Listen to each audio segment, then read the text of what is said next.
नमस्कार, BTV news में स्वागत है आपका।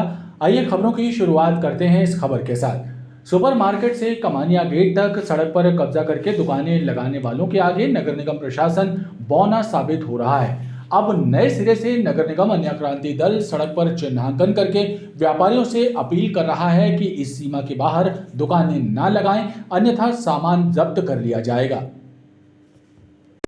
नगर निगम अन्य क्रांति दल के सदस्य सुपरमार्केट से कमानिया गेट तक सड़क पर निशान लगाकर व्यापारियों को अपनी हद में रहने की हिदायत दे रहे हैं। निगम कर्मियों का कहना है कि दुकानों के सामने 5 फीट पर निशान लगाए जा रहे हैं और चेतावनी दी जा रही है कि सड़क पर निशान के बाहर सामान रखा तो जब्त कर लिया जाएगा। तो ये जो लोग सामने बहुत आगे बढ़ा के दुकान लगा लेते हैं, ये निर्धारित कर रहे हैं अपन कि अपनी दुकान के सामने सिर्फ 5 फीट तक ही आप लोग अपना सामान रख सकते हैं। इसके अलावा यदि पाया जाएगा तो फिर आपकी जब्ती की कार्रवाई। कहाँ से कहाँ तक ये अपना 6 फीट पे लगाओ, लाडगंज थाने से लेकर छोटे फुहारा तक, और अगर ठेले वाले लगाते हैं उसकी कार्रवाई वो सबको हटाया, सख्ती से हटाया जाएगा। बहरहाल दावे तो बहुत हुए, लेकिन इस मार्ग पर अतिक्रमण नहीं हट पाए। सड़क और फुटपाथ पर कब्जा करके ठेले टपरे संचालित किए जाने के कारण यातायात बाधित हो रहा है। वहीं दुकान के सामने ठेला लगवाकर उनसे किराया वसूल करने की प्रवृत्ति के चलते यातायात व्यवस्था चौपट है। इस पर लगाम नहीं लग पा रही है। खंडारी जलाशय ओवरफ्लो होने वाला है। ऐसे में यदि बरगी बांध से पानी छोड़ा गया तो खंडारी नाले में ज्यादा पानी आना तय है और इसकी वजह से बिलहरी के आसपास की 1 दर्जन कॉलोनियों में जल भराव होने की आशंका है, जिसे लेकर नगर निगम के अधिकारी चिंता में हैं। नगर निगम के गोकुलदास धर्मशाला स्थित जोन कार्यालय में एक बैठक का आयोजन हुआ, जिसमें पार्षदों ने लोक निर्माण विभाग, उद्यान विभाग एवं स्वास्थ्य विभाग से संबंधित शिकायतें अधिकारियों के सामने रखी।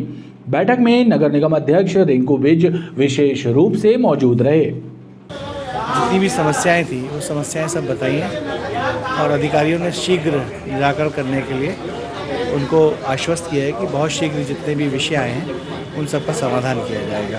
ये समय सीमा कुछ तय की गई थी? हाँ, समय सीमा तय करी गई है। लगभग 1 महीने बाद हम लोग फिर से बैठेंगे यहाँ।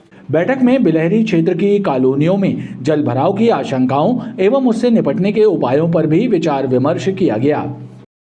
तो बरगी बांध के अगर गेट खुलते हैं और खंडारी जलाशय ओवरफ्लो होता है, उस स्थिति में खंडारी नाले का पानी जहाँ जहाँ से निकलता है, मुख्य रूप से बिलहरी की जितनी कॉलोनी है, माँ नर्मदा नगर से लेके पिंक सिटी से लेके चैतन्य सिटी से लेके जो संबंधित उस क्षेत्र की जुड़ी हुई कॉलोनी है, वहाँ 100% जल प्लावन होगा। वो केवल इसलिए नहीं होगा कि वहाँ पे सफाई नहीं हुई, सफाई हुई है, पर वो एक भौतिक दृष्टि से जब बरगी डैम का पानी छूटता है तो नर्मदा जी का जल स्तर ऊँचा हो जाता है और खंडारी का ओवरफ्लो होता है, तो जब पानी नर्मदा से बैक आता है तो नाले के सभी लगे हुए क्षेत्रों में जल भराव होता है। तो ये एक आपदा की शंका मुझे लग रही है।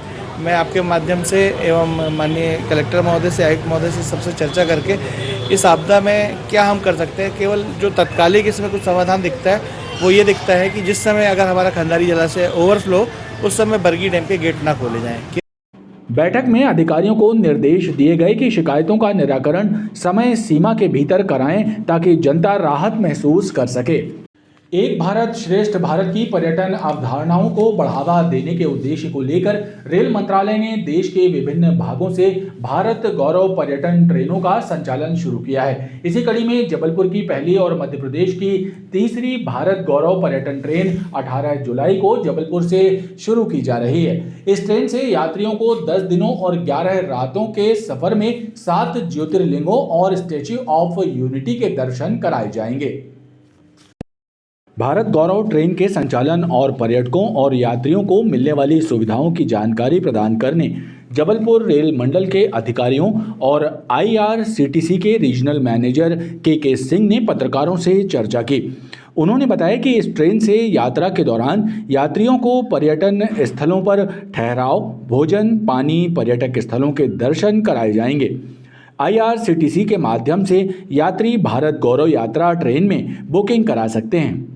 प्रस्थान करेगी। 10 रात्रि और 11 दिवस का ये पैकेज है और इसमें गुजरात के 2 ज्योतिर्लिंग नागेश्वर एवं सोमनाथ के यात्रियों के दर्शन होंगे और महाराष्ट्र के 5 ज्योतिर्लिंग जो कि पुणे में भीमाशंकर, नासिक में त्र्यंबकेश्वर एवं औरंगाबाद में घृग्नेश्वर एवं पार्ली वैद्यनाथ एवं प्रवनी में औंधा नागनाथ के ज्योतिर्लिंग के यात्रियों के सावन के पवित्र माह में दर्शन होंगे और साथ में ही यात्रियों को शिरडी साईं बाबा के दर्शन का भी पुण्य लाभ मिलेगा इस ट्रेन से जाने से। एवं द्वारका में द्वारकाधीश प्रभु श्री कृष्ण का जो मंदिर है द्वारकाधीश में, जो कि 4 धाम में से एक धाम है, इसके भी दर्शन का लाभ मिलेगा। और साथ में भारत के लौह पुरुष जिनकी केवड़िया में स्टैचू ऑफ यूनिटी है वहाँ का भी भ्रमण का यात्रियों को लाभ मिलेगा। और ये इसका जो टूर प्राइस है, जो पैकेज प्राइस है, मात्र 19,300 रुपये है नॉन एसी स्लीपर क्लास में, और थर्ड एसी में 31,500 है। और इसकी बुकिंग का लाभ लेने के लिए, इस यात्रा का लाभ लेने के लिए इसकी बुकिंग प्रारंभ हो चुकी है। पत्रकार वार्ता के दौरान डीजीएम बहादुर सिंह, जबलपुर के area officer Moses Benjamin, Sadiq Khan सहित अन्य अधिकारी भी मौजूद रहे। जबलपुर रेल मंडल से चलने और मंडल के विभिन्न स्टेशनों से गुजरने वाली यात्री गाड़ियों में यात्रियों की भीड़ बढ़ती जा रही है। हालात ये है कि स्लीपर कोचों में आरक्षित टिकट लेकर यात्रा करने वाले मुसाफिरों को भीड़ के कारण भारी दिक्कतों का सामना करना पड़ रहा है। आरक्षित कोचों में बेटिकट यात्रा करने वाले यात्रियों की भरमार है।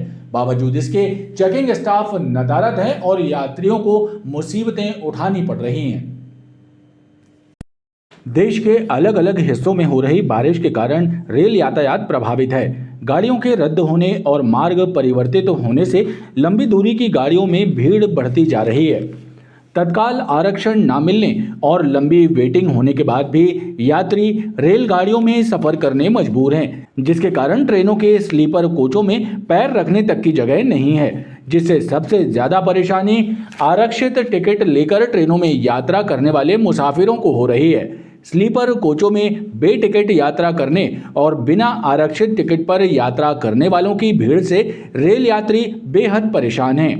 ज़्यादा भीड़ है, बगैर टिकट के भी लोग बैठे हैं और जिनकी टिकट बनी है, कंफर्म है, उनको बैठने भी नहीं दे रहे हैं। आप कहाँ से कहाँ यात्रा कर रही हैं? मैं अभी दानापुर से पूना के लिए, दानापुर से पूना के लिए विदाउट टिकट भी यहाँ यात्रा? हाँ बिल्कुल बिल्कुल। और जैसे ही देखते हैं टीटी को भाग जाते हैं, फिर आके उनकी सीट पे बैठ जाते हैं। बहुत ज़्यादा प्रॉब्लम है। दानापुर से पुणे जा रहे हैं। क्या दिक्कत हो रही है आपको? भीड़ भाड़ बहुत भीड़ है सर। भीड़ है। जनरल से भी बेकार लग रहा है। जनरल से भी बेकार लग रहा है। विदाउट टिकट भी है तो बाकी टीटी आके टिकट काट के गए हैं। कटनी से जा रहे हैं, वेटिंग में हैं। पुणे जा रहे हैं कटनी से, और यहाँ बहुत भीड़ भाड़ है और 5-6 घंटे तो वैसे गाड़ी लेट है और गली जगह जगह में रोकते जा रहा है। खड़ा होने की भी, बैठने भी का जगह नहीं है, खड़ा भी होने की जगह नहीं है। कटनी से पूना, कटनी से पूना बहुत भीड़ भाड़ जगह तो नहीं है। बिल्कुल वेटिंग से जा रहे हैं और 4 घंटा 5 घंटा लेट किया है और दानापुर से पुणे जा रहे हैं। क्या दिक्कत हो रही है भीड़ में बैठने में? बैठने में तो बहुत दिक्कत हो रही है और जाने में भी दिक्कत हो रही है। 1 महीना पहले टिकट कटाए तो 5 को वेटिंग दे दिया, कंफर्म भी नहीं दिया। ये जो रोज़ चलती है, सांस लिया नहीं जा रहा, इतनी भरा हुआ है। टीटी को भी बताए, 3 बार फ़ोन किया ऑफिस में भी, मगर कोई फ़ायदा नहीं हुआ। सिर्फ एक बार पुलिस एक आई और बोलती है आपके सीट पे तो नहीं बैठे हुए ना, सीट पे बैठे हुए। रिजर्वेशन है सर। जनरल वाले पूरे भरे हुए हैं और टीटी को भी बताए, टीटी भी आते सिर्फ बोलते पैसा लाओ, टिकट बनाना है किसको, टिकट बनाते और चले जाते, कुछ करते नहीं। खास बात यह है कि रेलवे के पास टिकट चेकिंग स्टाफ की फौज है, लेकिन ट्रेनों में आकस्मिक चेकिंग का कार्य नहीं किया जा रहा है, जिससे रेलवे को नुकसान उठाना पड़ रहा है और रेल यात्रियों को मुसीबतों का सामना करना पड़ रहा है। रेलवे स्टेशनों और यात्री ट्रेनों में अवैध तौर पर खाद्य सामग्री बेचने वाले वेंडरों के विरुद्ध आरपीएफ ने कार्रवाई का अभियान शुरू कर दिया है। इस विशेष अभियान के तहत आरपीएफ की टीम ने 1 दर्जन अवैध वेंडरों को पकड़ा और इनके विरुद्ध रेलवे एक्ट के प्रावधानों के तहत प्रकरण दर्ज किया गया है। रेलवे स्टेशनों और यात्री ट्रेनों में अवैध तौर पर खाद्य सामग्री और गुटखा पान मसाला बेचने वालों के विरुद्ध आरपीएफ ने विशेष अभियान शुरू किया है। इस अभियान के तहत मुख्य रेलवे स्टेशन सहित मंडल के अलग अलग स्टेशनों और यात्री ट्रेनों की जांच कर अवैध वेंडरों की धरपकड़ की जा रही है। इस अभियान के पहले ही दिन आरपीएफ की टीम ने 1 दर्जन अवैध वेंडरों को पकड़ा। इनसे खाद्य सामग्री जब्त की गई। इन अवैध वेंडरों के विरुद्ध रेलवे एक्ट की धाराओं के तहत कार्रवाई की गई। अवैध वेंडरों के विरुद्ध कार्रवाई की जाती रही है और इस क्रम में एक विशेष अभियान 7 दिनों का आज से शुरू हुआ है जो 18 तारीख तक चलेगा। उसी क्रम में आज लगभग 1 दर्जन वेंडरों के विरुद्ध स्टेशन और ट्रेनों में अवैध रूप से कार्ड का नहीं होना, शर्तों का उल्लंघन करना, इस तरीके से 12 वेंडरों के विरुद्ध आज कार्रवाई की गई है। रेल सुरक्षा बल के द्वारा पूरे 1 सप्ताह ये अभियान चलाया जाएगा। इस दौरान अवैध वेंडरों के विरुद्ध लगातार कार्रवाई की जाएगी।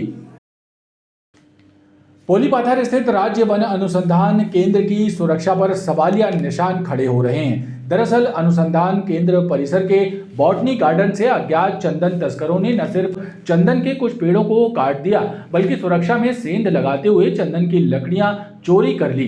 इस मामले में जहां हड़कंप मचा हुआ है तो वहीं घटना के संज्ञान में आने के बाद अनुसंधान केंद्र के अधिकारियों ने पूरे मामले की जांच करने के निर्देश जारी कर दिए हैं। जबलपुर के पोलीपाथर में स्थित राज्य वन अनुसंधान केंद्र के बॉटनी गार्डन में लगे चंदन के पेड़ों को काटकर चंदन की लकड़ियां चोरी कर ले जाने का मामला सामने आया है। इस घटना ने अनुसंधान केंद्र परिसर की सुरक्षा व्यवस्था पर सवालिया निशान खड़े कर दिए हैं। खास बात यह है कि सुरक्षित माने जाने वाले केंद्र परिसर में ये घटना कब हुई इसका पता नहीं चला, लेकिन जैसे ही मामला संज्ञान में आया तो हड़कंप मच गया। राज्य वन अनुसंधान केंद्र के डिप्टी डायरेक्टर आईएफएस अधिकारी रविंद्र मणि त्रिपाठी ने इस मामले की जांच के निर्देश दिए हैं। उनका कहना है कि घटना कब हुई और इसमें कौन कौन शामिल है इसका पता लगाया जा रहा है। मामले में जो भी दोषी पाया जाएगा उसके विरुद्ध सख्त कार्रवाई की जाएगी।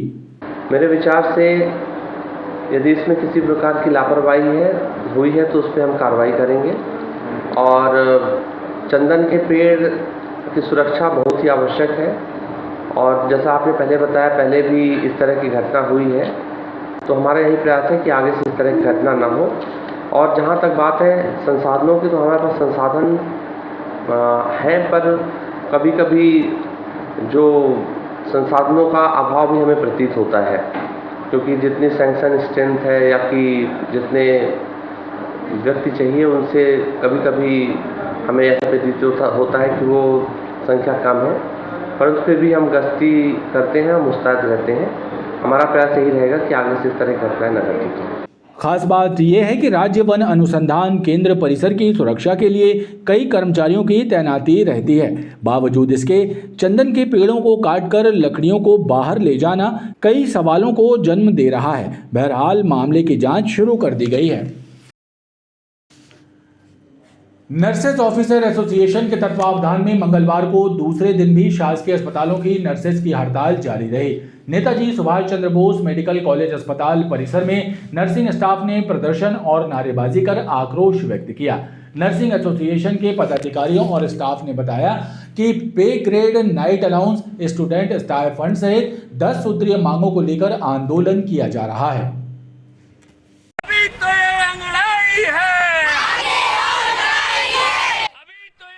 नर्सेज ऑफिसर एसोसिएशन के तत्वावधान में शासकीय अस्पतालों की नर्सेज की प्रदेश स्तरीय हड़ताल मंगलवार को दूसरे दिन भी जारी रही।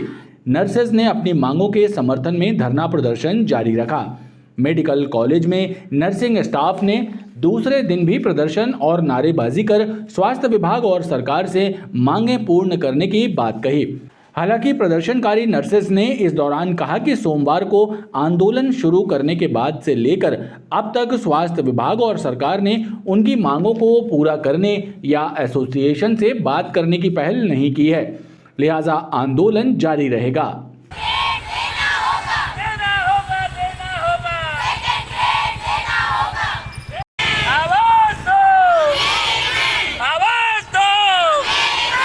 ये जो हमारी हड़ताल हड़ताल है वो अनिश्चित काल है। जब तक हमारी मांगे पूरी नहीं की जाएगी तब तक ये हड़ताल जारी रहेगी। नहीं, मरीजों को ज़्यादा परेशानी नहीं होगी। कुछ लोग जो हमारे साथ वाले हैं वो सेवाएं प्रदान कर रहे हैं, जिससे वो उनको परेशानियां नहीं झेलनी पड़ेगी। आज हमारी हड़ताल का दूसरा दिन है अभी तक, लेकिन शासन से कोई भी हमें सूचना प्राप्त नहीं हुई है कि वो हमारी मांगों को मान रहे हैं या किसी भी तरीके से बात करने के लिए कोई पहल की गई है। बात बिल्कुल मानी जाएगी क्योंकि जायज़ मांगे हैं हमारी। हमने कुछ भी ऐसा नहीं मांगा है कि वो हमें ना दे सके। आगे हड़ताल जारी रहेगी। जैसे अभी काम बंद हड़ताल है, आगे भी हम इसी तरह काम बंद हड़ताल करेंगे, जिससे मरीजों को परेशानी होगी, जिसकी पूर्ण जवाबदारी शासन की ही होगी। इधर प्रदेश भर में नर्सेस के स्ट्राइक पर जाने से सरकारी अस्पतालों में स्वास्थ्य सेवाएं प्रभावित हुई हैं। हालांकि संविदा नर्सेस आंदोलन में शामिल नहीं हैं, इसलिए प्रबंधन द्वारा हड़ताल से किसी भी तरह की परेशानी होने से इनकार किया गया है। और आइए अब एक नजर डालते हैं मौसम पर। मध्य प्रदेश में अगले 2 दिन तेज बारिश का दौर जारी रहेगा। जबलपुर, ग्वालियर सहित प्रदेश के 23 जिलों में भारी बारिश होने की आशंका है। मौसम कार्यालय से मिली जानकारी के मुताबिक नॉर्थ ईस्ट राजस्थान के ऊपर कम दबाव का क्षेत्र बना हुआ है। ये पूर्वी मध्य प्रदेश की ओर बढ़ेगा, इस कारण प्रदेश में बारिश होगी।